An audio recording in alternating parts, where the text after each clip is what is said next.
ना आज से आप मेरे पति हो और ना ही अब परमेश्वर। मैं अगर आज अपने आत्मसम्मान की रक्षा नहीं कर पाई तो मेरा एक औरत होना व्यर्थ है। आखिर क्यों बोले राधिका ने इतने तीखे शब्द पति वरुण से। राधिका और वरुण की पहली मुलाकात सोशल मीडिया पर हुई, प्यार हुआ और फिर अपने खट्टे मीठे रिश्ते को शादी का नाम देकर उसे अच्छे लव कपल की तरह उसे शादी के अंजाम तक पहुंचाया। पसंद अपनी अपनी थी, इसलिए पारिवारिक दुविधाओं और मुसीबतों का सामना ना करना पड़ा हो। राधिका और वरुण को ऐसे कैसे हो सकता है? संभव ही नहीं था दोनों के लिए ऐसा करना और अपने प्यार को पाना। कुछ इस शादी से खुश हुए तो कुछ हमेशा के लिए दूर हुए, लेकिन प्यार और जोश दोनों दिलों में अपने चरम पर था तो परवाह ही नहीं थी ना समाज की और ना समाज की झूठी रस्मों की। धीरे धीरे राधिका और वरुण की शादी को कई साल बीत गए। अब जब साल बीते तो दोनों ने एक दूसरे की आदतों और नेचर को बखूबी पहचान लिया। बीतते समय के साथ दोनों का प्यार कमजोर पड़ने लगा और छोटी छोटी नोक-झोंक ने लड़ाई का रूप लेते देरी नहीं हुई। शुरू में दोनों की कंपनी एक दूसरे को अच्छी लगती थी। वो एक झलक देखने की चाहत, वो आवाज़ ना सुन पाने की बेकरारी और ना मिल पाने की तड़प, और हाँ, घंटों परिवार से छुपकर बातें करना भी एक जुनून ही था समझो। लेकिन अब वही प्यार भरी बातें वरुण को चुभने लगीं और राधिका का खूबसूरत चेहरा आंखों को खटकने लगा, क्योंकि प्यार का जुनून अब हैवानियत में तब्दील हो गया था। क्योंकि शादी के कुछ सालों बाद राधिका ने वरुण में काफ़ी बदलाव पाया। वरुण को शराब की लत लग चुकी थी। जो कभी राधिका की आंखों में आंसू नहीं आने देने वाला वरुण आज राधिका के शरीर पर घाव देने से नहीं कतराता था।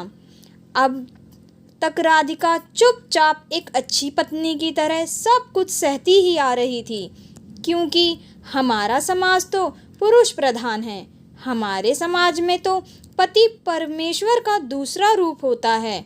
पैदा होते ही बेटियों को ढेरों रस्मों रिवाजों की बेड़ियों से बांधा जो जाता है कि तुम लड़की हो, तुम्हारे लिए पिता के घर में रहने के नियम हैं और पति के घर रहने के कानून होंगे।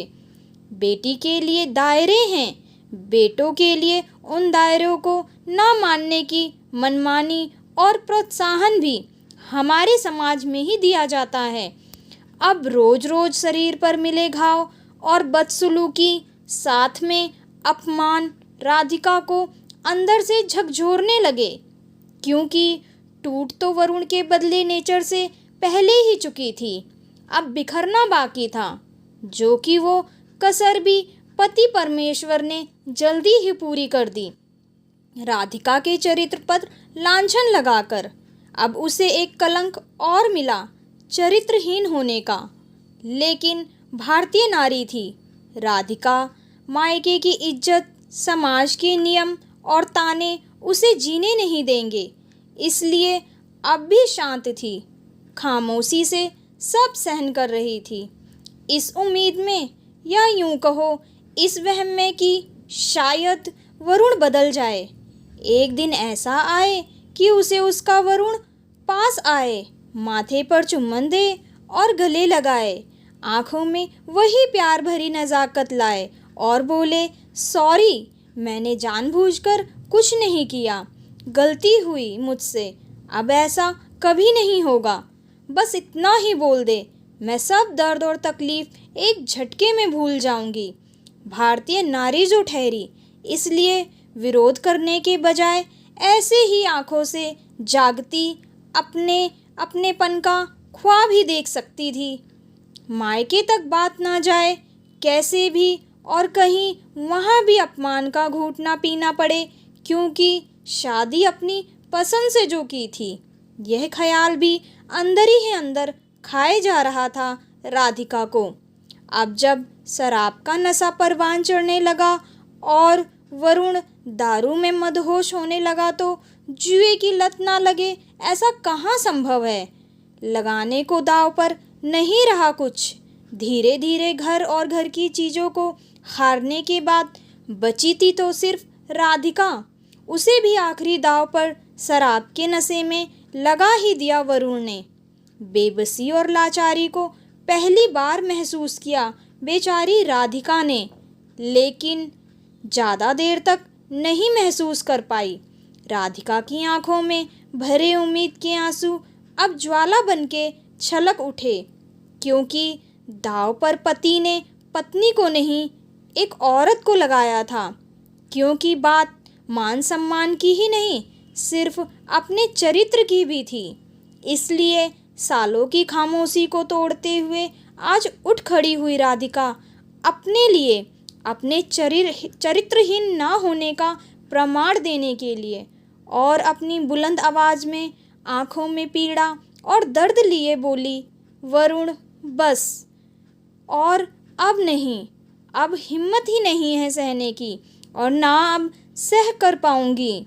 आज से, अभी से अपने गले से मंगलसूत्र उतारते हुए बोली, वरुण तुम ना मेरे पति हो और ना परमेश्वर। जो इंसान एक पत्नी को सम्मान ना दे सके और उसकी इज्जत की रक्षा ना कर सके, वो पति नहीं होता और ना ही परमेश्वर। वो सिर्फ एक कायर मर्द होता है, अपनी सोच और दिमाग से अपंग है और अपाहिज भी। ऐसा सुनते ही वरुण के पैरों तले जमीन ही खिसक गई मानो, क्योंकि उसने राधिका से ऐसे शब्दों की उम्मीद सपने में भी नहीं की थी। अब जैसे सारा नशा एक बार में ही उतर गया हो, क्योंकि वरुण को लगने लगा था यह अब ना बोल सकती है, ना मुझे छोड़कर कहीं जा सकती है, और ना ही किसी चीज़ का विरोध करेगी, क्योंकि यह मेरे अधीन है। जैसे चाहूँ वैसा कर सकता हूँ। अब मानो इतने सालों तक हर जुल्म और अत्याचार को खामोशी से सहने वाली राधिका बोलना भी जानती हो, और उसने अपने हक की आवाज़ उठाई, अपने लिए, अपने चरित्र के लिए। आज के ज़माने की होकर भी इतना सहा। अब वो जाने लगी वरुण के घर रूपी जेल से हमेशा के लिए, और आज़ाद किया हो जैसे खुद को हर कस्मों और झूठे समाज के रिवाजों से और पति के प्यार रूपी ढोंग से भी कर दिए दस्तखत तलाकनामे पर। अगर एक पत्नी एक मकान को अपनेपन के प्यार और त्याग से घर बना सकती है, तो वो अपने चरित्र पर बात आए या आत्मसम्मान की कोई धजिया उड़ाए, बेशक वो पति ही क्यों ना हो, तो उसी घर को वापस मकान बनाने में तब्दील नहीं करती, बल्कि मकान में लगी हर ईंट को अलग कर देती है। यह बात अब वरुण को देर से ही सही, लेकिन अच्छे से समझ आ चुकी थी। इसलिए और देर ना करते हुए अपनी की गई गलतियों की माफ़ी मांगी। वरुण की आंखों में वही प्यार और अपने लिए इज्जत देखकर, या जिसकी चाहत कहो या फिर उम्मीद जो थी राधिका को, वो पूरी हुई, और उसका खुली आंखों से देखा गया ख्वाब सच ही नहीं पूरा हुआ। वही माथे पर वरुण द्वारा दिए गए प्यार भरा चुम्बन और आंखों में पछतावे के आंसू देखकर फाड़ दिए तलाक के पेपर, और बसा लिया फिर एक बार अपने प्यार और विश्वास का अपना घरौंदा। हमारे हिंदू धर्म में ऐसा ही है। पत्नी का प्यार और इज्जत पति की गलती होने पर भी माफ़ी आसानी से मिल जाती है, लेकिन बेकसूर पत्नी को कभी नहीं।